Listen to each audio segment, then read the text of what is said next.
नमस्कार। सांख्य कारिका का अध्ययन हम कर रहे हैं। कल हमने देखा था कि प्रकृति और पुरुष का संयोग होता है और उस संयोग से सृष्टि की उत्पत्ति होती है। और वो संयोग क्यों होता है?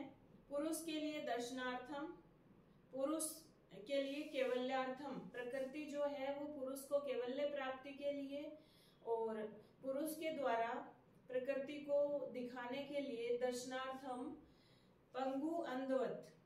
इसमें पुरुष तो प्रकृति अंधी है, पुरुष लंगड़ा है, पंगु है। इस तरह से उन दोनों का संयोग होता है और उस संयोग के तत्पश्चात सर्ग, तत्कृत सर्ग है, सृष्टि उत्पन्न होती है। अब ये सृष्टि कौन सी है? प्रकृति से उत्पन्न जो सृष्टि है, प्रकृति और पुरुष के संयोग से उत्पन्न जो सृष्टि है, उसके बारे में बात हो रही है। 22वीं कारिका में देखो, प्रकृति महान, प्रकृति महान, प्रकृति से महान यानी महत बुद्धि की उत्पत्ति होती है।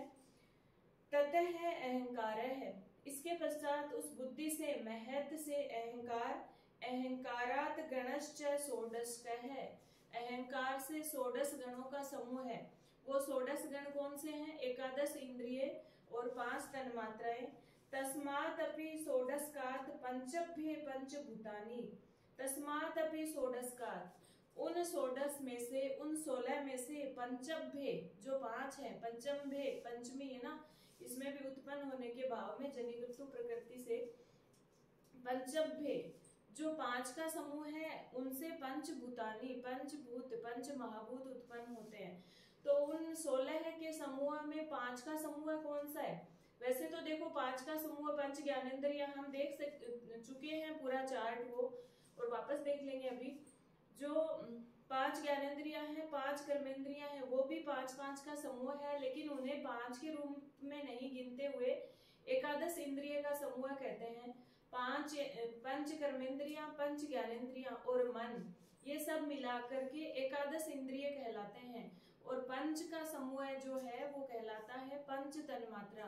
तो उस पंच तन्मात्राओं से पंच महाभूत उत्पन्न होते हैं। जैसे हमने देखा था कि प्रकृति और पुरुष के संयोग से, पुरुष तो न प्रकृति है न विकृति है, तो प्रकृति से उत्पन्न हुआ महत या बुद्धि, ऐसा हमने देखा था।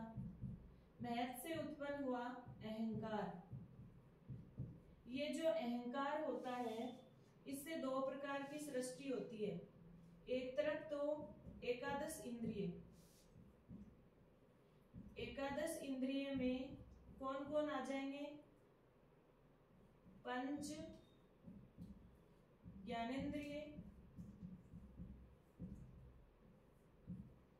और पंच कर्मेंद्रिय।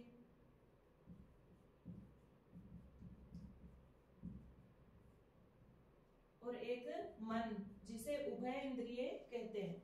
अहंकार से एक सृष्टि तो ये उत्पन्न हुई,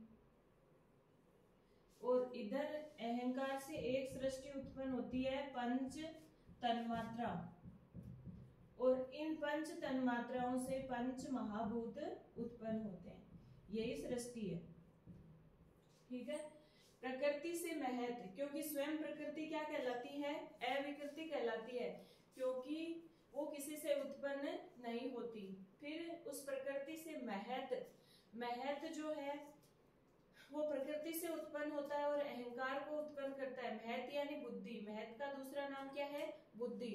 तो ये बुद्धि जो है वो अहंकार को उत्पन्न करता है और स्वयं प्रकृति से उत्पन्न होता है, इसलिए इसको कहते हैं प्रकृति विकृति। फिर अहंकार जो है वो भी महत से उत्पन्न होता है और आगे दूसरों को उत्पन्न करता है, तो वो भी प्रकृति विकृति। इसके बाद अहंकार से एकादश इंद्रियों का समूह उत्पन्न होता है, 5 ज्ञानेंद्रिय, 5 कर्मेंद्रिय और एक मन। और एक तरफ अहंकार से पंच तन्मात्राएं उत्पन्न होती हैं, शब्द, स्पर्श, रूप, रस और गंध। और इन पंच तन्मात्राओं से पंच महाभूत उत्पन्न होते हैं। ये सृष्टि का क्रम है। अब इनमें से अविकृति कौन है? सिर्फ प्रकृति है। इसके पश्चात जो महत है, अहंकार है और पंच तन्मात्राएं हैं, ये खुद दूसरे से उत्पन्न होते हैं और दूसरों को उत्पन्न करते हैं, इसलिए ये प्रकृति विकृति कहलाते हैं। 7 की संख्या क्या कहलाती है? प्रकृति विकृति। इधर जो एकादश इंद्रिय हैं, 5 ज्ञानेंद्रिय, 5 कर्मेंद्रिय और एक मन, और नीचे जो पंच महाभूत है ये सिर्फ उत्पन्न होते हैं, किसी दूसरे को उत्पन्न नहीं करते, इसलिए ये सिर्फ विकृति कहलाते हैं। तो अविकृति कौन है? एक प्रकृति। प्रकृति विकृति कौन है? 7, महत, अहंकार और पंच तन्मात्राएं। और सिर्फ विकृति कौन है? 16 है, 11 इंद्रिय और पंच महाभूत।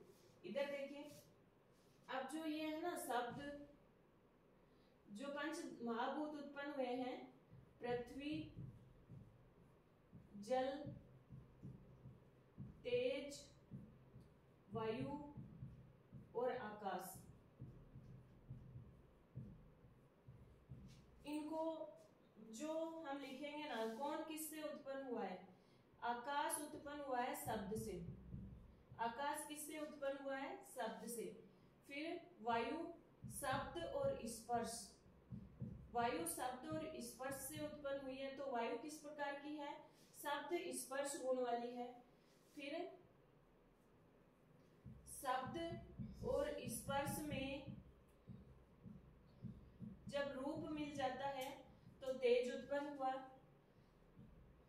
जब शब्द, स्पर्श और रूप में जब रस मिलेगा तो जल उत्पन्न हुआ।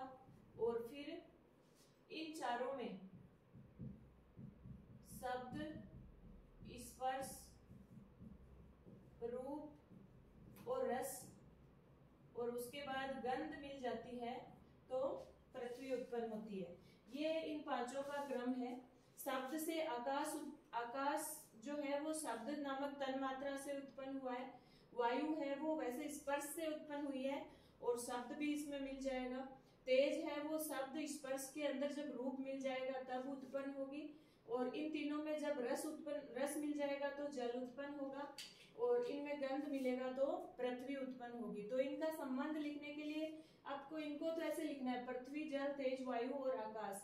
फिर नीचे से आकाश से शब्द को स्पर्श करके शब्द, स्पर्श, रूप, रस और गंध, ये क्रम रहेगा। इनका उल्टा क्रम है।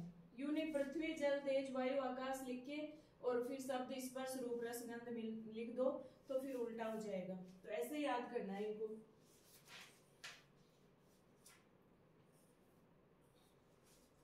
ठीक है, तो ये जो सृष्टि का क्रम है वो इस प्रकार से है। प्रकृति से महत, महत से अहंकार, अहंकार से एकादश इंद्रिय और पंच तन्मात्राएं और उसके पश्चात पंच महाभूत उत्पन्न होंगे। और पुरुष जो है वो न तो किसी से उत्पन्न होता है न किसी को उत्पन्न करता है, इसलिए न प्रकृति न विकृति। आ गई बात समझ में? चलिए, अब जो ये उत्पन्न हुए ना प्रकृति से, उनको एक एक करके पढ़ना है कि महत की क्या परिभाषा है, अहंकार की क्या परिभाषा है, एकादश इंद्रिय कौन सी है, ज्ञानेंद्रिय कौन सी है, ये पूरा का पूरा इनका बायोडाटा, इनका परिचय अब देखना है।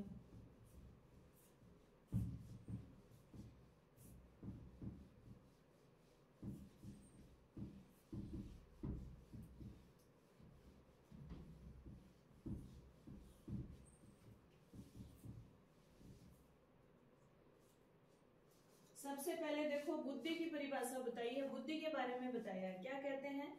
अध्यवसायो बुद्धि, अध्यवसायो बुद्धि। तो सबसे महत्वपूर्ण चीज तो यही याद करनी है आपको, बुद्धि की परिभाषा क्या है? अध्यवसाय है बुद्धि। ये बुद्धि की परिभाषा सांख्य कारिका के अनुसार है, तर्क भाषा में, तर्क संग्रह में फिर अलग है। सांख्य कारिका के अनुसार जो बुद्धि की परिभाषा वो क्या है? अध्यवसाय है बुद्धि। अध्यवसाय का मतलब है कि जो सोच विचार करने वाली है वो बुद्धि है, निश्चय करने वाली। अध्यवसाय का मतलब निश्चय करने वाली है वो बुद्धि कहलाती है। ठीक है, पहली बात तो हुई बुद्धि की परिभाषा। अध्यवसाय है बुद्धि, ये प्रश्न कितनी बार परीक्षा में आ चुका है। बुद्धि किम, बुद्धि क्या है? अध्यवसाय बुद्धि। बुद्धि की, अहंकार की और मन की, तीनों की परिभाषाएं आपको जरूर से याद करनी है। तो अध्यवसाय है बुद्धि। फिर देखिए बुद्धि के 8 भेद हैं। बुद्धि के कितने भेद हैं? अष्ट। 4 तो सात्विक भेद है और 4 तामसिक भेद है। देखो क्या बताया है, बुद्धि, बुद्धि है, बुद्धि ही धर्मो ज्ञानम विराग ऐश्वर्यम। अध्यवसायो बुद्धि ही धर्मो ज्ञानम विराग ऐश्वर्यम। सात्विकम एतत् रूपम। बुद्धि के ये 4 सात्विक रूप हैं। कौन कौन से? धर्म, ज्ञान, वैराग्य और ऐश्वर्य। तामसम अस्माद विपर्यस्तमय है। और जो बुद्धि के तामसिक रूप होंगे वो इनके विपरीत होंगे। ठीक है, क्या बताया कारिका में? अध्यवसायो बुद्धि। बुद्धि है वो निश्चयात्मक है, निश्चय करने वाली है। बुद्धि धर्मो ज्ञान, बुद्धि धर्मो ज्ञान विराग ऐश्वर्य। ठीक है, ये 4 सात्विकम एतत् रूपम, ये चारों बुद्धि के सात्विक रूप हैं। तामसम अस्माद विपर्यतमः, जो तामसिक रूप हैं वो इन चारों के विपरीत होंगे। तो बुद्धि के सात्विक रूप देखिए पहले। बुद्धि के कितने रूप हैं? कितने भेद हैं? 8 हैं। 4 तो सात्विक हैं। कौन से? धर्म, ज्ञान, वैराग्य और ऐश्वर्य। ये तो बुद्धि के सात्विक रूप हैं। और बुद्धि के जो तामसिक रूप होंगे, तामसिक रूप होंगे वो इनसे विपरीत हो जाएंगे। तो विपरीत का मतलब है अधर्म, अज्ञान, अवैराग्य और अनैश्वर्य। ये तामसिक रूप है। ठीक है, अब आपको याद करना है इनको, क्योंकि पूछ लिया जाता है निम्न में से बुद्धि का सात्विक रूप कौन सा है, तामसिक रूप कौन सा है, ऐसी बात पूछी जाती है। तो ये तो हो गए बुद्धि के भेद। इतनी सी बात इसमें याद करनी है। आगे का है बुद्धि के पश्चात बुद्धि से क्या उत्पन्न हुआ है? बुद्धि से उत्पन्न हुआ है अहंकार। तो अहंकार की परिभाषा बताई है अगली 24वीं कारिका में। अभिमानो अहंकार है। इतना सा आपको पहले याद करना है। अभिमानो अहंकार है। बुद्धि, अहंकार और मन तीनों की परिभाषाएं मिक्स हो जाएंगी। तो बुद्धि तो क्या है? निश्चय करने वाली, अध्यवसाय। और अहंकार क्या है? अभिमान को ही अहंकार कहते हैं। तो अभिमानो अहंकार है। अभिमानो अहंकार है। अभिमान को अहंकार कहते हैं। ये हुई अभिमान की परिभाषा। फिर कहते हैं तस्मात् द्विविधः प्रवर्तते सर्ग है। हमने वहीं पर बात की थी कि अभिमान से 2 सर्ग निकलते हैं, 2 प्रकार की सृष्टि निकलती है। एक तो एकादश इंद्रिय और दूसरी तरफ है पंच तन्मात्राएं। ये 2 प्रकार की सृष्टि होती है अभिमान से। दोनों का अलग अलग कॉलम है।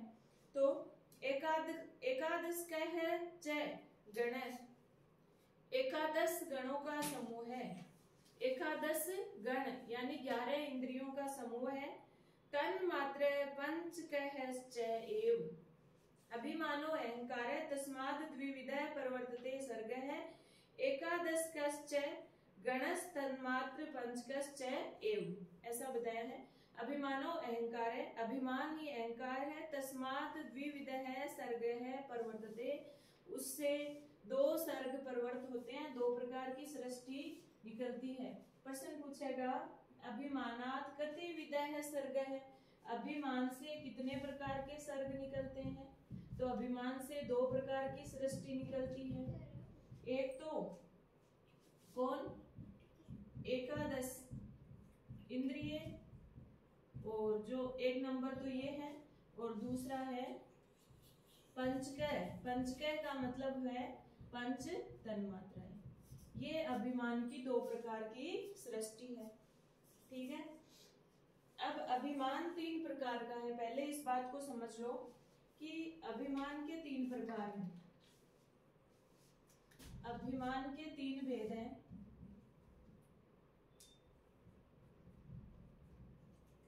अभिमान के भेद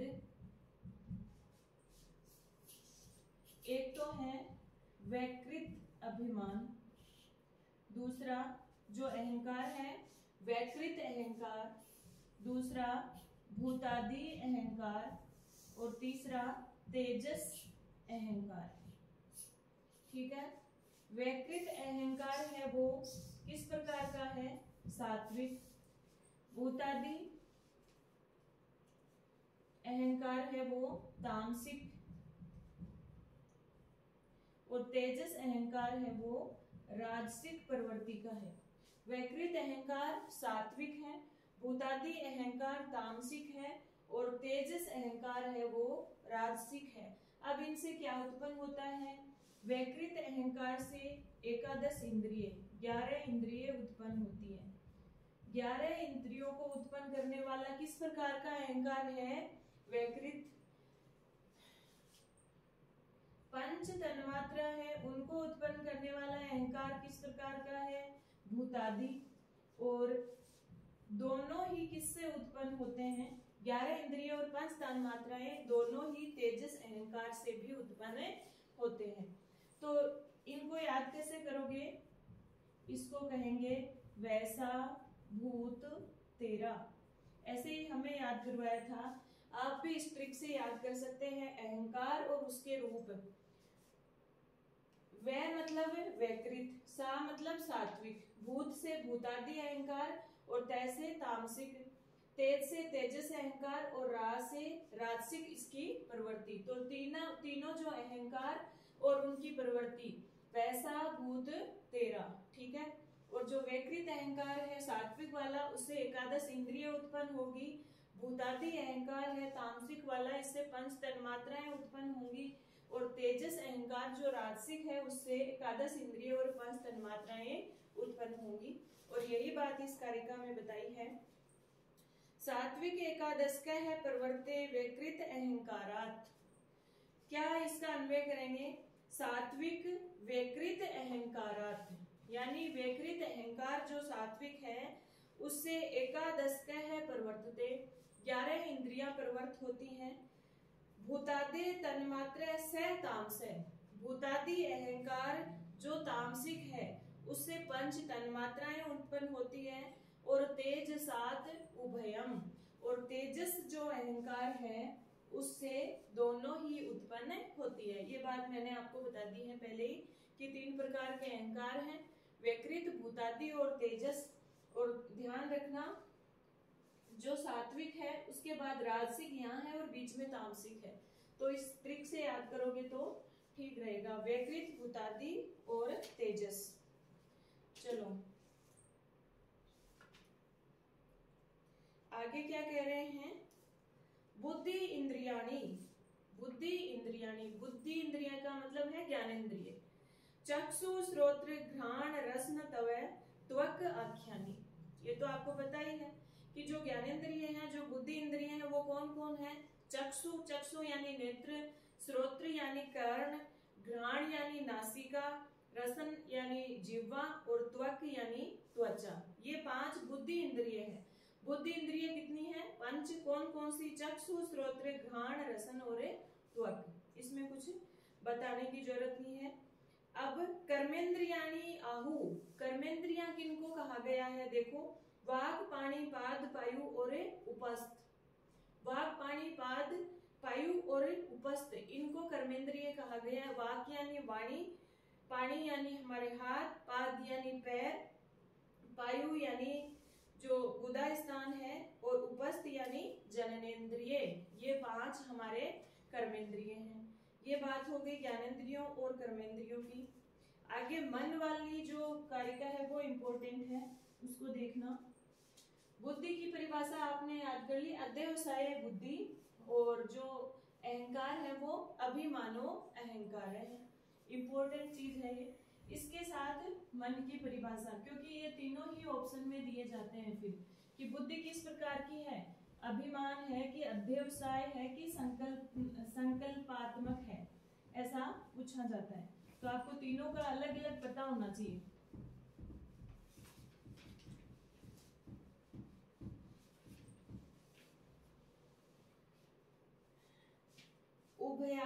उभयात्मक अत्र मन है। मन है वो किस प्रकार की इंद्रिया है? उभयात्मक है, वो ज्ञानेंद्रिय में भी जाएगी और कर्मेंद्रिय में भी जाएगी। तो पहला प्रश्न यही बनता है, उभयात्मक इंद्रिय कौन है? किसी भी प्रश्न को सरल मत समझो और परीक्षा में नहीं आएगा ऐसा मत समझो। हमारे राजस्थान कॉलेज लेक्चरर में पिछली बार प्रश्न आया था कि किस वेद को कृष्ण यजुर्वेद और शुक्ल यजुर्वेद में बांटा गया है। ऐसा प्रश्न आ सकता है क्या उस इतनी बड़े स्तर की परीक्षा पर भी? किस वेद को कृष्ण यजुर्वेद और शुक्ल यजुर्वेद नामक 2 भागों में बांटा गया है, ऐसा प्रश्न आया था। तो कैसा भी प्रश्न आ सकता है। तो उभयात्मक इंद्रिय कौन है? मन। और मन किस प्रकार का इंद्रिय है? संकल्प करने वाला इंद्रिय मन है। संकल्प करने वाला, संकल्प यानी विचार। बुद्धि तो किस प्रकार का है? निश्चय करने वाला, अध्यवसाय। और ये जो है अपना मन है वो क्या है? संकल्प करने वाला, विचार करने वाला। निश्चय और विचार में फर्क होता है ना। मन से विचार करते हैं, बुद्धि से निश्चय करते हैं। आप तो संस्कृत वाले शब्द याद रखो। इंद्रिय जो मन है वो किस प्रकार का है? उभयात्मक है और संकल्पक है, यानी विचार करने वाला है। और ये है साधर्म्यात्, साधर्म्य के कारण, साहचर्य के कारण इंद्रिय कहलाता है। यानी वो कर्मेंद्रिय और ज्ञानेंद्रिय दोनों का साहचर्य निभाने के कारण, दोनों से समानता रखने के कारण ये उभयात्मक इंद्रिय कहलाता है। और गुण परिणाम विशेष नानात्वम बाह्य भेदाश्च, और गुण परिणाम विशेष के कारण इनके बहुत सारे बाह्य भेद हो जाते हैं। तो आपको तो इतना ही याद रखना है कि मन है वो किस प्रकार का इंद्रिय है। ये भी पूछा जा सकता है कि साधर्म्यात् कह इंद्रिय, साधर्म्य के कारण, साथ रहने के कारण कौन इंद्रिय कहलाता है? तो मन कहलाता है। मन है वो संकल्पक है, उभयात्मक है और साधर्म्य के कारण इंद्रिय कहलाता है। इतनी सी बात आपको याद रखनी है, ठीक है। चलिए आगे बढ़ते हैं। रूप आदिषु पंचानाम आलोचन मात्रम इष्यते वृत्ति। वृत्ति माने व्यापार या व्यवहार।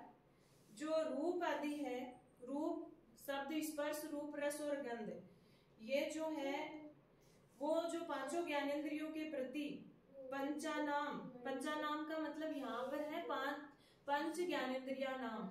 इस कारिका में 28 नंबर कारिका में पहली लाइन में जो पंचानाम आया है इसका मतलब है 5 ज्ञानेंद्रिया नाम। तो 5 ज्ञानेंद्रियों में रूप आदिषु, 5 जो ज्ञानेंद्रिया हैं उनकी रूप आदिषु, रूप आदि में आलोचन मात्र इष्यते वृत्ति, संवेदना मात्र वृत्ति होती है, आलोचन मात्र वृत्ति होती है। यानी जो 5 ज्ञानेंद्रियां हैं वो शब्द, स्पर्श, रूप, रस और गंध के प्रति संवेदना का व्यवहार रखती है। तो ये आपको पता ही है। ये देखो, शब्द, स्पर्श, रूप, रस और गंध, ये 5 जो हैं रूप आदिषु के नाम से इनको पुकारा गया है। तो इनमें संवेदना की, आलोचन की वृत्ति किस किस की रहेगी? शब्द के लिए रहेगी। शब्द में संवेदना वृत्ति किसकी रहेगी? श्रोत्र की। स्पर्श में त्वक की, रूप में चक्षु की और रस में जीवा की या रसना की, और गंध के प्रति किसकी संवेदना वृत्ति रहेगी? घ्राण की। ठीक है, इतना तो आप समझते ही हो। शब्द के प्रति संवेदना वृत्ति किसकी है? श्रोत्र की। स्पर्श का संबंध है त्वचा से, रूप का संबंध है चक्षु से, रस का जीवा से और गंध का घ्राण से। तो ये संवेदना मात्र, आलोचन मात्र वृत्ति रखते हैं इनमें। और पंचानाम, दूसरी लाइन में जो नीचे लास्ट में पंचानाम आया है, इसका मतलब है 5 ज्ञानेंद्रिय, 5 कर्मेंद्रियां जो है इनकी वृत्ति किनके प्रति है? देखो, इनकी वृत्ति रहेगी वचन, आदान, विहरण, उत्सर्ग और रंधा। जो 5 ये कर्मेंद्रियां हैं, वाक, पाणी, पाद, पायु और उपस्थ, इनकी वृत्ति दे रखी है। देखो, वाक की वृत्ति रहेगी वचन में, बोलने के प्रति ही तो वाक की वृत्ति रहेगी। पाणी की जो वृत्ति रहेगी वो आदान में। ये पर्टिकुलर जो नाम दिए गए हैं ध्यान रखना, क्योंकि प्रश्न कहीं से भी पूछा जा सकता है। वचन, आदान, पाद का मतलब पाद की वृत्ति रहेगी विहरण में, चलने फिरने में। पायु उत्सर्ग, निकास के लिए, शरीर के जो अतिरिक्त तत्व है उनको बाहर निकालने के लिए। और उपस्थ की वृत्ति रहेगी नंदा, आनंद के लिए। तो ये 5 ज्ञानेंद्रियां और 5 कर्मेंद्रियों का व्यवहार है, व्यापार है। ये इनमें संवेदना की वृत्ति है और ये इनका व्यापार है। तो ये इंद्रियों का वृत्ति निरूपण हो गया। चलिए अगली जो कारिका में क्या कहा गया है, स्व लक्षण्यम वर्ती त्रयस्य स ऐसा भवति असामान्य। जो 3 प्रकार के करण बताए, 3 प्रकार के अंतःकरण बताए हैं। यहाँ पर त्रयस्य का तात्पर्य है 3 प्रकार के करण। यहाँ पर त्रयस्य का मतलब है 3 प्रकार के अंतःकरण। वो कौन है? मन, अहंकार और बुद्धि। यहाँ पे त्रयस्य का मतलब है 3 प्रकार के अंतःकरण। जो मन, अहंकार, बुद्धि नामक 3 प्रकार के अंतःकरण है, उनकी त्रयस्य स्वलक्षण्यम वृत्ति, इन तीनों की स्वलक्षण्यम, अपना अपना जो व्यवहार, अपना अपना जो लक्षण है, इन तीनों का लक्षण पता है ना। बुद्धि का अध्यवसाय बुद्धि, मन का उभयात्मक और संकल्पकम, और जो अपना अहंकार है उसका अभिमानो अहंकार। इन तीनों का जो स्वलक्षण है, अपना अपना लक्षण है, वो सा ऐसा असामान्य वृत्ति भवति। वो तीनों, इन तीनों की असामान्य वृत्ति कहलाती है। इन तीनों के जो लक्षण है, इन तीनों के लक्षण वो इनकी असामान्य वृत्ति कहलाती है। असामान्य मतलब असाधारण, असाधारण से समझो। इन तीनों का लक्षण इनकी असाधारण वृत्ति कहलाती है। इनका असाधारण व्यापार क्या है? इनका जो लक्षण है, लक्षण के अनुसार जो कार्य करते हैं वो ही उनका असाधारण व्यापार है। ये तीनों, मन है वो विचार का काम करता है, संकल्प का काम करता है, अहंकार अभिमान का कार्य करता है, और बुद्धि अत्यवसाय यानी निश्चय का काम करती है। तो ये इनका असाधारण व्यापार है। इन तीनों का असाधारण व्यापार क्या है? इनका जो लक्षण है वही, ठीक है, यही बात कही है। त्रयस्य, इन तीनों की स्वलक्षण्यम, अपना अपना लक्षण ही असामान्य सा ऐसा वृत्ति भवति। ये इन तीनों की असामान्य वृत्ति कहलाती है, असाधारण व्यवहार कहलाता है। और इनकी सामान्य करणवृत्ति, जो करण है, जो इंद्रिय हैं, उनकी सामान्य वृत्ति क्या कहलाती है? इन सब इंद्रियों की, ये तो ऊपर वाली लाइन में तो इन 3 की बात है, और नीचे सभी इंद्रियों की सामान्य वृत्ति क्या कहलाती है? सामान्य वृत्ति कहलाती है पंचवायु। प्राण आदि 5 वायु इंद्रियों की सामान्य वृत्ति कहलाती है। तो वो 5 वायु कौन सी है? प्राण, अपान, व्यान, ये आगे पढ़ने को मिलेगी आपको। प्राण, अपान, व्यान, उदान और समान, ये 5 प्रकार की जो वायु है वो इन इंद्रियों की सामान्य वृत्ति कहलाती है, सामान्य करणवृत्ति। इनका सामान्य व्यापार, सामान्य व्यवहार क्या कहलाता है? पंचवायु। जिसमें से देखो, प्राण जो वायु है वो प्राक गमन यानी नासिका के अग्रभाग में विराजती है। अपान जो है वो अवाक गमन, नीचे की ओर गमन करती है, पायु आदि गुदा आदि स्थानों पर रहती है।